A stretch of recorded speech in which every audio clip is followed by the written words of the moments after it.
Hello, habari yako, habari ya kwako, habari ya mdau. Natumaini ujambo. Pole sana kwa changamoto ya vidonda vya tumbo na asidi ambavyo vimekuwa vikikusumbua.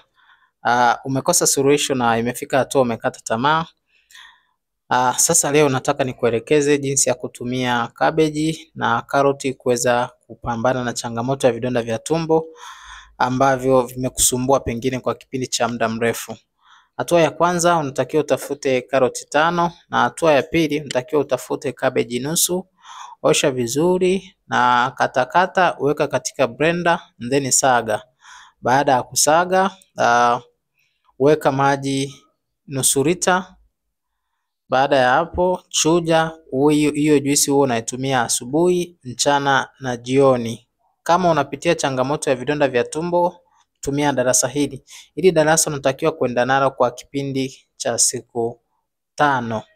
Baada ya hapo utanipigia simu, nitakupa maelekezo mengine kitu gani unatakiwa ukifanye kulingana na maendeleo yako utakavyokuwa unaendelea.